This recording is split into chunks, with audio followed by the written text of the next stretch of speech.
नमस्कार. सावित्रीबाई फुले पुणे विद्यापीठ अंतर्गत संजीवनी प्रतिष्ठानचे शिक्षणशास्त्र महाविद्यालय कुरुंद, तालुका पारनेर, जिल्हा अहमदनगर, B.Ed द्वितीय वर्ष 2024-25. विषय सांकेतांक 212. प्रात्यक्षिकाचे नाव उत्पादन विकसन. प्रात्यक्षिक घटक हडप्पा संस्कृती, इयत्ता 6वी. विद्यार्थी शिक्षकाचे नाव प्रिया संजय खरपुडे. मार्गदर्शक शिक्षकाचे नाव प्राध्यापक श्री काळे सर. Roll number 16. नमस्कार विद्यार्थी मित्रांनो, आज आपण इतिहासाच्या तासाला हडप्पा संस्कृतीचा उर्वरित भाग आपण अभ्यासणार आहोत. या पाठाचे उपघटक आपण पाहूयात. पहिला आहे हडप्पा संस्कृती, दुसरा घरे आणि नगररचना, तिसरा मुद्रा आणि भांडी, चौथा जो उपघटक आहे तो महास्नानगृह, पाचवा लोकजीवन, सहावा व्यापार आणि सातवा आहे ऱ्हासाची कारणे. तर बघा विद्यार्थी मित्रांनो, हा जो पहिला उपघटक आहे हडप्पा संस्कृती तो आपण अभ्यासलेला आहे. यामध्ये हडप्पा संस्कृतीचा शोध कोठे लागलेला आहे हे देखील त्याच्यामध्ये सांगितलेले आहे. इसवी सन 1921 मध्ये प्रथम उत्खनन होऊन हडप्पा संस्कृतीचा शोध लागला आहे. हडप्पा हे ठिकाण रावी नदीच्या काठी आहे आणि त्याच ठिकाणी हडप्पा संस्कृतीचे जे काही अवशेष सापडले म्हणून ती जी संस्कृती आपल्याला सापडली त्यालाच आपण हडप्पा संस्कृती हे नाव दिलं. पहा, त्याचबरोबर सिंधू नदीच्या खोऱ्यात मोहनजोदडो हे जे ठिकाण आहे त्या ठिकाणी देखील आपल्याला या संस्कृतीचे अवशेष सापडले. म्हणून पहा विद्यार्थी मित्रांनो, या हडप्पा संस्कृतीलाच दुसरे देखील नाव देण्यात आलं, ते म्हणजे सिंधू संस्कृती. त्यानंतरचा जो पुढचा घटक आहे तो म्हणजे घरे आणि नगररचना. ही जी संस्कृती आहे या संस्कृतीमध्ये असणारी जी घरे आहेत ती प्रामुख्याने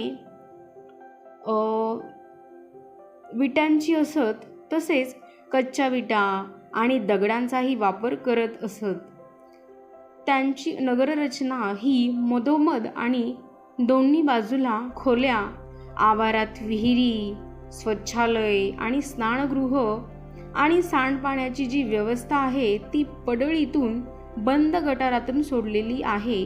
अशा पद्धतीने या हडप्पा संस्कृतीची नगररचना होती.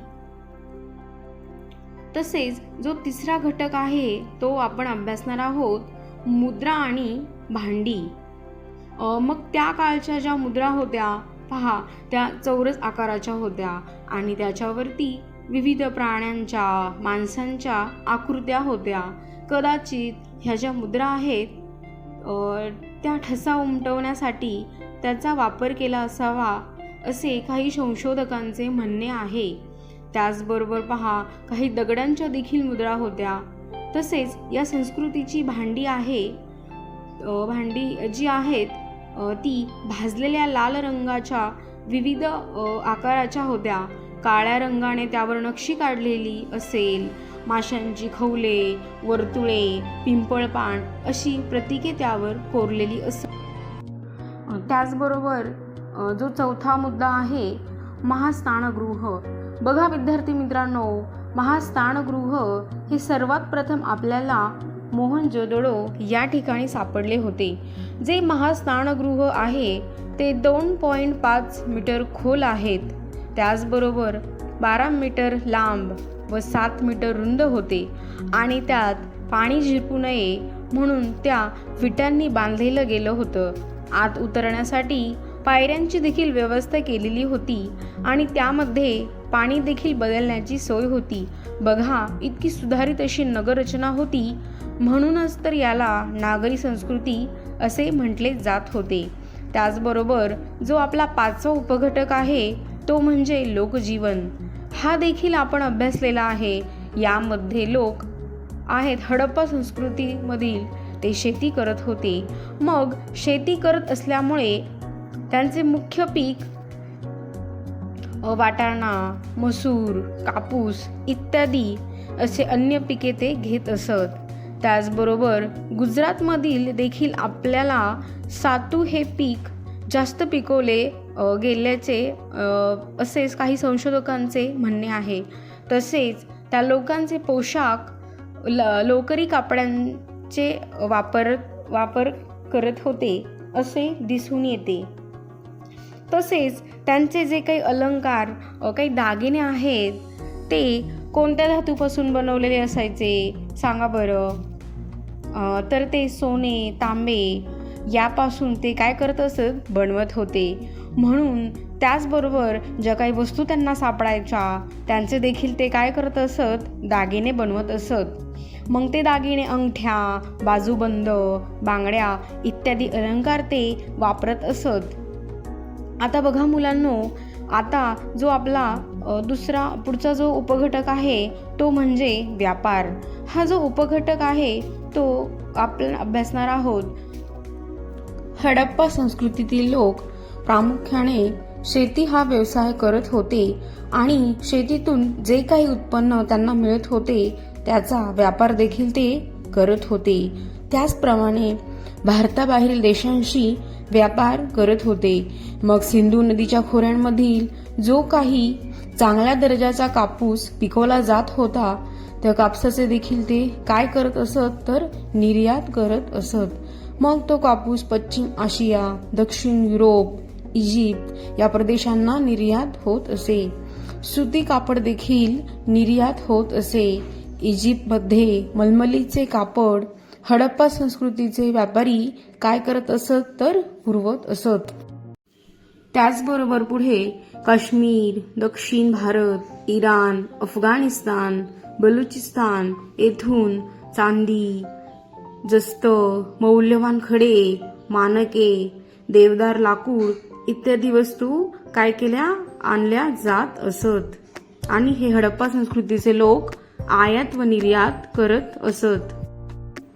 परदेशी चालणारा व्यापार सागरी मार्गातून देखील काय करत होते? ते व्यापार करत असत. मग उत्खननात सापडलेल्या काही मुद्रांवर जहाजांची चित्रे कोरलेली आहेत. आपल्या लक्षात येतं की त्यावरून जहाजातून म्हणजे सागरी मार्गातून व्यापार करत होते. उत्खननात काही मुद्रांवर झाडांची चित्रे कोरलेली आहेत. त्यामुळे आपल्या लक्षात येतं की या ठिकाणाहून देखील व्यापार केला जात असे.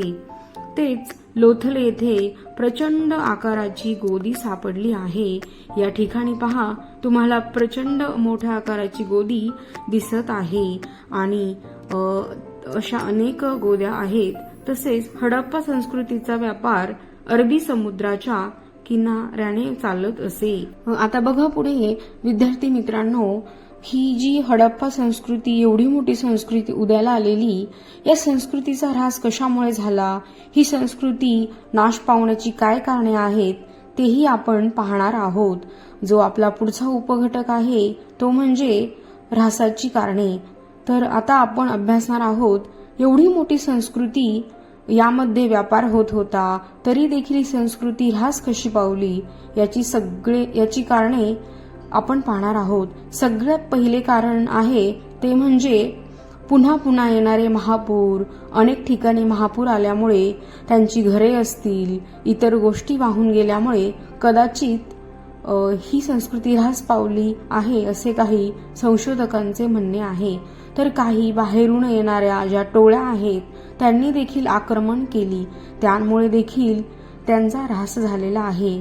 त्याचबरोबर व्यापारातील घट यानुसार ही गोष्टी हडप्पा संस्कृती नाश होण्यास कारणीभूत ठरते असे मानले जाते. त्याचबरोबर पर्जन्यमान कमी होणं, नद्यांची पात्र कोरडी पडणं, भूकंप, समुद्र पातळीतील होणारे बदल यांसारख्या कारणांमुळे काही स्थळे उजाड झाली. अशा कारणांमुळे लोकांनी मोठ्या प्रमाणावर स्थलांतर देखील केले आणि हडप्पा संस्कृतीमधील शहरांचा काय झाला तर कायापालट झाला. हडप्पा संस्कृती ही भरभराटीला आलेली संपन्न अशी नागरी संस्कृती होती. तिने भारतीय संस्कृतीचा पाया घातला. बघा विद्यार्थी मित्रांनो, व्यापार आणि ऱ्हासाची कारणे पूर्णपणे आपण अभ्यासलेले आहेत. अशा प्रकारे आज आपण हडप्पा संस्कृतीतील लोकांची घरे आणि नगररचना कशी होती, तसेच मुद्रा, भांडी, महास्नानगृह हे कशा पद्धतीचे होते हेही आपण आज अभ्यासले. तसेच हडप्पा संस्कृतीमधील लोकांचे लोकजीवन हे कशा प्रकारचे होते हेही आपण आज अभ्यासले. व्यापार कशा पद्धतीने होत होता, तेथील आयात निर्यात ही कशी होत होती हेही आपण अभ्यासले.